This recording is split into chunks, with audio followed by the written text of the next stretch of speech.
Alors, on a cette équipe de travailleurs du vidéoclip. On a Gabriel qui est réalisateur, qui a réalisé des clips pour New Film. Oui, exact. Et qui a travaillé, en fait, la plupart de tes clips, tu les as travaillés avec Guillaume? Je te dirais que plus que le 3/4, là, peut-être depuis les 2 dernières années, ça a été plus difficile en raison de nos horaires, là, mais ouais.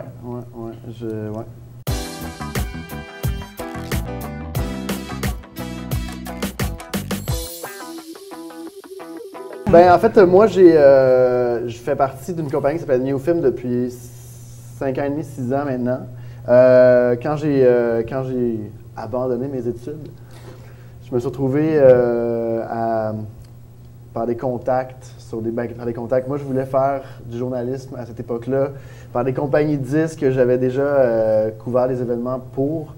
Je me suis fait comme diriger vers New Film. J'ai commencé à faire des stages, donc des journées de travail pas payées sur des clips. Puis de fil en aiguille, en fait, ça a bien fonctionné. Puis quelques mois plus tard, je faisais que ça dans la vie. J'étais assistant de prod. Après ça, j'ai été très impliqué au niveau de la production. Donc pendant 2 ans, je fais de la direction de prod.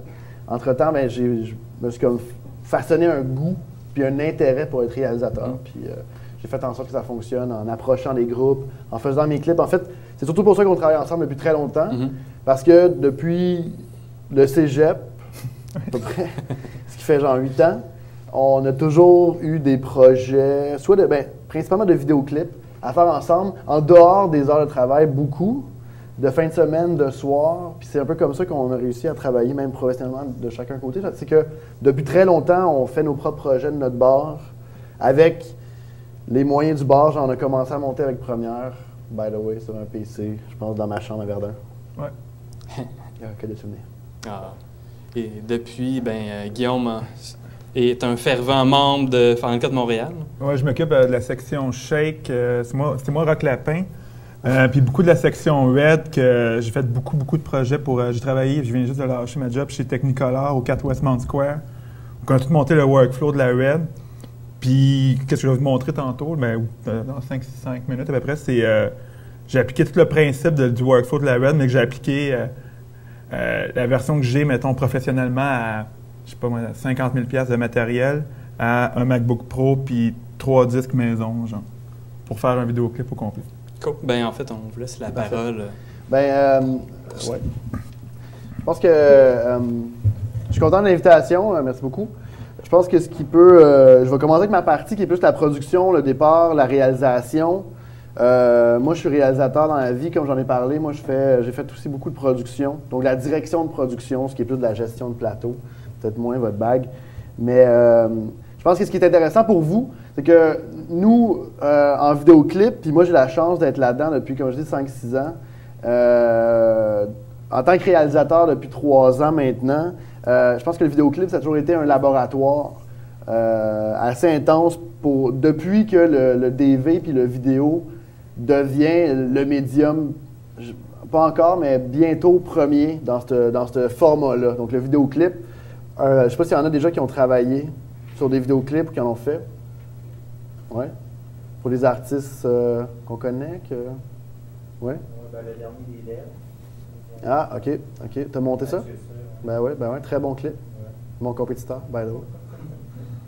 Non, mais qui a été fait chez New Film pour la compagnie pour qui je travaille, donc on a le même producteur. C'est ça.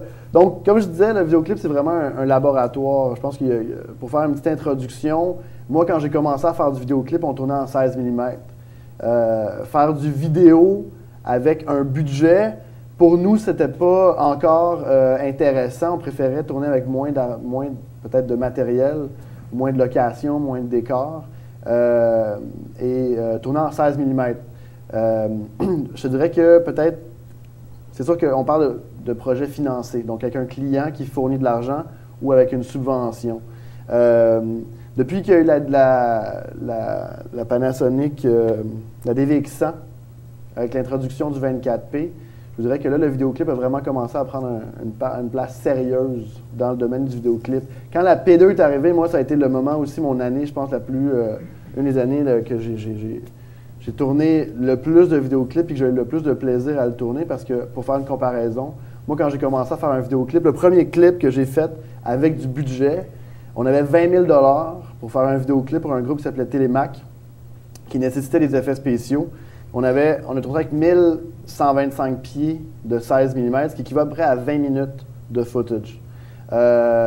Pour ceux qui tournent des affaires puis qui montent, 20 minutes de footage pour produire un 3 minutes, c'est vraiment petit. Même Guillaume, il n'y avait pas de montage à faire. On enlignait les plans qu'on avait. C'était un peu ridicule. C'était un peu ridicule. Ben, en fait, bref, on y arrivait, mais maintenant, je rentre jamais chez nous avec moins d'1 heure et demie de stock. On a 4 même heures. on a 4 heures, tu sais, des fois. C'est un peu too much, un peu overkill. On se tue en montage après, mais ça vaut le coup. Tu peux faire des masters complets, des performances complètes. Il y a aussi les coûts de production, mais évidemment, pour moi, ce que ça fait, c'est que ça peut m'aider à avoir des décors qui valent plus cher, mettre plus d'argent sur des costumes, du casting. Fait que pour moi, le vidéo, je me considère... Si on me demande, je suis un réalisateur, mais je suis plus un vidéaste qu'un cinéaste. On a plus de temps aussi. On a plus de temps, ouais, c'est ça. Donc, on travaille beaucoup avec la Red récemment, puis on va vous montrer ça tantôt. Là, des images que j'ai faites, des clips même, que malheureusement, c'est tous des clips que Guillaume n'a pas montés. mais on a décidé de vous parler d'un projet en particulier qui s'appelle Hey Rosetta. C'est un groupe de Terre-Neuve, donc qui a été mon client, puis qu'on a monté ensemble. Puis pour moi, ça a été ma première expérience de Red. Puis pour Guillaume, en tant que pigiste, c'est sa première expérience de Red maison. Maison, oui. Maison. Fait que je pense que peut-être que c'était pas ça le point, mais on va parler de la Red. T'as pas voulu, là. T'as pas voulu, là. Je sais qu'il y a la rénovation. Mais bon, pour vous parler grosso modo, puis je vais laisser beaucoup de la place à Guillaume bientôt en parler, mais grosso modo, on en parle tout le temps, le MP3, les gens qui piratent la musique. Si vous downloadez de la musique chez vous, je le fais moi aussi, mais ultimement, moi, ça fait que je réaliserai plus de vidéoclips, surtout avec les artistes d'ici, canadiens, québécois aussi, là. Mais donc, l'industrie de la musique, on ne vous se le cache pas, est en chute libre. Donc, l'industrie de la musique injecte vraiment de moins en moins d'argent au niveau du marketing. Ça, c'est vraiment une des choses les plus concrètes qu'on remarque. Donc, les investissements directs en termes de vidéoclips se font de moins en moins. Ça aussi, ça va aussi avec le fait que Musique Plus passe un peu moins de vidéoclips qu'avant. Le culte du vidéoclip, je pense surtout à Montréal, au Québec, est vraiment moins présent. Les budgets rétrécissent. La majeure partie de ce qui est produit au Québec, c'est des subventions. Votre argent, mon argent, sert à financer des clips.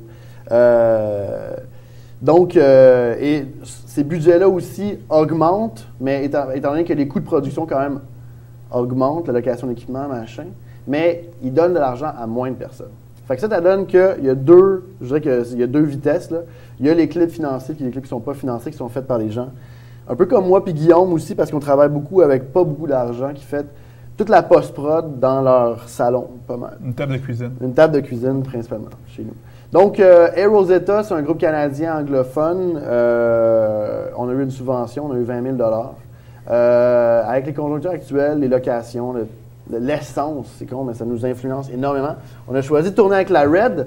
Puis, ce qui est formidable avec la Red, pour vous faire encore une fois une petite mise en situation, à Montréal, il y a des monopoles de location d'équipement. Vous connaissez sûrement Michel Trudel. Ce qu'on trouve excessivement formidable avec la Red, c'est qu'il y a des gens maintenant qui la possèdent parce qu'elle est accessible. C'est facile de louer des équipements, de louer des objectifs, par exemple, de Toronto ou de shops alternatifs comme Département Caméra. Et ça fait qu'on n'est pas obligé de louer le gros de notre équipement, c'est-à-dire l'éclairage, le gripping, chez Trudel. Donc, on sauve énormément d'argent avec la Red en termes d'éclairage aussi. Donc, il y a des gens, des DOP ou des assistants caméra qui possèdent leur Red, puis nous, on fait affaire avec eux, on loue leur équipement. Donc, c'est un tournage qui a eu lieu pendant toute une nuit. On a eu la subvention, c'est bien. Le tournage était très ambitieux. J'ai hâte que vous le voyez, avoir vos commentaires. D'ailleurs, il n'est pas sorti encore. Il a été approuvé lundi, genre. Ouais. Dernière modif lundi, ouais. Dernière modif lundi. Fait que, bon, moi, pour ma part, je développe le concept, je l'écris, je l'approuve avec le client. On développe ça ensemble. Mais moi, bon, c'est moi qui est en charge de l'écriture de l'histoire ou de la manière qui va être tournée. C'est moi aussi qui est en charge de choisir des lieux de tournage. Enfin, vous savez c'est quoi un réalisateur? Ben, c'est ça que je fais. Non, mais j'ai fait une présentation devant des enfants récemment, puis ils me demandaient c'était quoi un réalisateur. Je sais pas pourquoi, je me lance. Bref, fait qu'on a tourné ça pendant toute une nuit. On avait beaucoup de rush. Je pense que ce qui nous a... on avait énormément de matériel. Ce qui nous a un peu ralenti, c'est qu'on avait du stock en 3K et du stock en 2K. On avait beaucoup de vitesse à faire. Étant donné qu'on n'avait pas beaucoup d'argent aussi, le fait de passer de 2K à 3K, ça change ta valeur de plan selon les objectifs que tu as. Fait que c'est toujours tentant de le faire sur le plateau, mais en post, ça fait chier parce que sur la timeline... Oui, mais il y a différents moyens de passer, là, mais qu'on n'a pas appliqué dans le moment, qu'on n'a pas pensé. Parce que c'est toujours aussi le on the spot, puis des fois, on prend la... Avec la Red, c'est qu'on découvre, c'est que... Ben, on découvre, c'est comme à tous les jours, ça change, là, c'est comme des motherfuckers. Puis, une solution marche une semaine, puis l'autre semaine après, la solution ne marche pas. Comme là, ils ont rajouté, comme on parlait tantôt, le natif en Red, qui... moi, j'ai fait les tests jeudi avec ça, puis c'est... Ça aide pas vraiment, là. Ça revient à remonter des proxys, mais là, les proxys ne marchent plus depuis 2 builds. Puis ça revient. Ça nous aide pas en tout vraiment. La seule chose que ça aide, c'est dans Color, que j'ai fait des tests de Colo avec, ça va super bien. Mais juste pour ça, ça vaut vraiment mieux la peine que de... j'ai vraiment beaucoup plus de range, puis je me rapproche vraiment beaucoup du Retiné total. Mais bon, bref, sinon, après le tournage, ben là, ça donne comme ça, parce que bon, Guillaume, c'est un de mes très bons amis, et c'est mon monteur, on travaille énormément ensemble. Fait que, encore une fois, la Red, ce que ça nous permet de faire, c'est de prendre plus de temps puis de monter chez nous. Dans le fond, c'est que depuis 2 semaines... Puis on peut finir en HD, on peut finir en 2K. D'ailleurs, la présentation de Chris était vraiment intéressante. En tout cas, pour des gars comme nous, là, il nous faudrait juste un moniteur vraiment bien calibré puis un mag, là, ouais. Puis on serait vision globale BS, un peu, mais... mais on serait vision globale, là. Fait que, grosso modo, je pense que je vais laisser Guillaume parler aussi de comment ça a été le montage, et puis après ça, on va vous montrer le clip. OK, c'est bon. J'ai des trucs qui n'ont pas rendu parce que c'est pas ma machine, en fin de compte. J'ai pas de souris non plus pour aller plus vite. Le principe qu'on a fait, c'était vraiment simple. On va faire. D'habitude, je travaille beaucoup avec Red Rush. Toute l'expérience que j'ai eue, ça marchait bien, sauf cette version-là du build. J'avais de la caméra. Ça marchait un peu moins bien pour ce que je voulais faire. C'est ça, c'est du 16, si je ne me trompe pas. Puis le Red Rush que j'avais, en tout cas, ça allait plus vite dans le log and transfer pour le faire, je trouvais. Moi, dans mes calculs de temps, mes tests pour les mêmes clips, ça se chauvait à peu près 3 minutes par clip. Parce que, tantôt, tu montrais des transferts, tu fais des transferts d'un clip de 17 secondes. Pour moi, un master, c'est 4 minutes 20. Fait que 4 minutes 20 transférés en Red, ça a pris, je sais pas. Toutes nos rushs, les transférés, on a monté deux MacBooks comme ça, montés avec des transferts, là, c'était... À linker, ça a pris 2 jours? Ben, 2 jours, pas 2 jours, on fait ça, puis 2 jours non-stop. Nous, on a comme tout... On n'a pas fait de in puis de out comme tu parlais tantôt. Nous, on a comme tout ramassé, puis... mais, tu sais, une affaire réellement 36 heures, là, facile, pour... On n'a pas 4 heures de rush, là. On a... Plus que ça. En tout cas, c'est énorme, là. Moi-même, j'étais surpris. Puis ce qui arrive aussi, c'est que nous, on travaille, là, c'est que ça monopolise son ordinateur. Ça, c'est déjà... Bon, on peut faire d'autres choses en même temps quand même. C'est quand même pas si pire, dans le sens que on peut monter... Oui, on peut pas se déplacer, mais... Tout dépend. Sauf que le projet à Gabriel, il y avait quand même beaucoup de rush. Moi, parce que moi, c'est mon 4e clip que je fais en Red. C'est 4 ans? Oui, OK. 4e clip au total que je fais en Red, là, avec le même setup.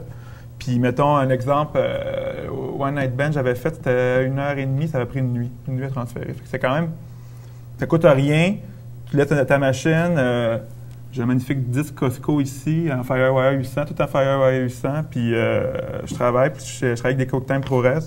Fait que, une fois que j'ai toutes mes rushs transférées, je vais vous montrer ça. On n'a aucun backup, c'est trop chose. On fait des conférences avec... Ah non, mais... on est des colons, là.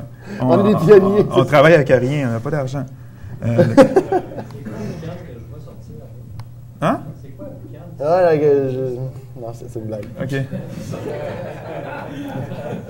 Bref, avec toute mon expérience avec la Red, là, que j'ai appris en me plantant, en faisant des projets, c'est qu'il faut jamais, jamais, jamais, jamais, jamais, jamais changer le putain de nom de ton clip ici. Parce que ça va être le bordel à relinker après. Fait que là, c'est comme... Tu veux-tu expliquer ça plus en détail? Ouais, mais on va l'expliquer après. On va l'expliquer après parce que tu vas comprendre pourquoi j'ai besoin de ce nom-là. Fait que la solution facile, simple, c'est de prendre une des colonnes de commentaires puis de tout noter tes trucs. Fait que là, mettons, ça, c'est comme mes outtakes que j'ai pas pris, mais mettons, je vais dans ma sélection ici de scène. J'ai tous mes trucs genre trou numéro 1, trou numéro 2, trou numéro 3, puis ça. Puis de là, en clip, le format oblige sans vouloir. Il y a toujours des masters, puis il y a toujours... des masters, en fait, c'est le band qui joue live. Soit le band qui joue live ou dans le cadre d'une fiction, quelqu'un qui chante ou qui joue un instrument. On appelle ça des masters parce que c'est comme... C'est un classique. C'est comme le squelette un peu du clip, là. Fait que ça implique la fameuse étape qui est vraiment fascinante et passionnante de la synchro. Le synchro, c'est purement juste synchroniser toutes tes tracks. Fait que juste donner une idée, ça c'est... sur chacune des tracks, c'est juste un master. Ça, c'est le chanteur tout seul. C'est le chanteur à un autre moment parce qu'il l'a fait plus qu'une fois. Fait le chanteur encore. Puis là-dessus, on a différents moments, comme il chante dans le fameux trou. Vous allez voir, on parle de trou, là, vous allez comprendre. C'est assez magique. Là, c'est un peu sombre. Je ne sais pas pourquoi ça donne si sombre que ça. C'est bien. Fait qu'on donne qu'on a quand même 17 tracks. Je suis quand même en 2K ProRes. Mais quand même, si je joue, je fais play, mais ça joue, là. Puis j'ai du son. Parce que là, je joue pas à bonne place. Fait qu'après la synchro, je trouve le meilleur moyen d'aborder des clips, comme j'en fais comme peut-être une vingtaine, je suis rendu à faire en fait. C'est. Vous le pluguez qu'il en avait fait 20. Non, je sais. Mais c'est de rouler après que tu as copié toute ta synchronisation, que tu as 17 tracks, de te faire un slug ou un color noir. Je trouve qu'un slug, ça marche mieux parce qu'il y a beaucoup moins de trucs. Des fois, quand tu importes des animations, tu importes différents types de fichiers weird, il faut que tu rampes avec le slug, je trouve que ça marche mieux. Que le slug qui est juste le noir ici, là, qui est juste un noir ici. Ça te permet de, si tu n'as pas fini ton montage qui est sur ta track en haut, d'avoir toute ta sync en bas sans la voir, puis de pouvoir ultimement isoler tes tracks pour aller voir qu'est-ce que à tel moment de la tune il y a dans tel take où est-ce que mon band il joue de la musique pour aller patcher, pour aller créer un effet de montage plus intéressant. C'est juste ça choque moins l'œil. Ça choque moins l'œil que tu vois un noir. C'est ça. Fait que juste donner un exemple, ça c'est comme ma version 14 avec les modifications du band. J'ai à peu près 23 tracks. J'ai envie des tracks tantôt parce que une des manières intéressantes de travailler, c'est que tu regardes tous tes masters, tu fais ta sélection, puis tu sors tous tes moments que tu remontes en haut, mais que tu s'affiches jamais. Fait que c'est déjà comme une présélection, moment synchronisé, que tu peux dire j'aurais besoin d'un chanteur. Ces deux-là sont déjà beaux parce que j'ai déjà vu, puis je peux les rentrer tout de suite. Puis tu peux rouler juste en une ou deux tracks, puis comme on peut voir, ça a l'air le bordel, ce timeline-là. Mais c'est quand même pas si le bordel que ça, parce que il y a beaucoup de trucs que tu montes avec différentes options, différentes tracks. Pour surtout quand tu travailles avec un réalisateur, il y a toujours beaucoup de demandes à essayer, puis beaucoup de trucs à essayer. C'est quand même un format assez... comment je pourrais dire? C'est vraiment... Pour un monteur, là, tu veux faire quelque chose de créatif, puis tu veux te casser le basic. Le vidéoclip est un beau format pour ça. Parce que c'est à peu près impossible de... Tout le monde peut faire un clip différent, n'importe quel monteur. Avec le même footage, puis on a déjà fait des tests, 2 monteurs qui montent le même clip, puis c'était vraiment 2 mondes incroyablement différents. Fait que je suis toujours avec 22 tracks de mes proxy RED, puis je roule avec ça. Fait que juste montrer comment c'est assez simple. Fait que ça joue temps réel, je suis en Firewire 800, j'ai sweet fuck all de rig, je ne suis même pas sur mon ordi. Fait que c'est ça, après ça, la seule étape qui reste après à faire, mettons que ça, c'est l'approbation finale, c'est de finir, de faire un timeline clean de tout ça. Fait que ça, en fin de compte, c'est le résumé de toutes mes tracks qu'on avait tantôt, les moments qu'on prenait.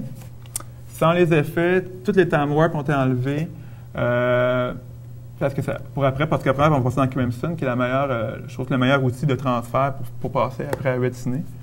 Fait que ça a l'air bizarre parce que je dépasse mon temps ici, mais c'est juste que mon timeline clean, pas d'effet, puis tous mes effets de temps sont enlevés, fait que mes clips sont la grandeur naturelle. Fait que de là, ce que j'ai à faire après, c'est de sortir un magnifique XML. J'ai un XML sorti. Wow! Donc là, on va le mettre dans mon dossier Guillaume. Là, on va l'appeler test. Le test est un classique. Tu regardes l'ordi à Guillaume, il y a genre 58 documents test. Oui. J'ai une belle méthode de travail. Après ça, on va aller ici dans Crimson, qui est ici. Crimson, attends,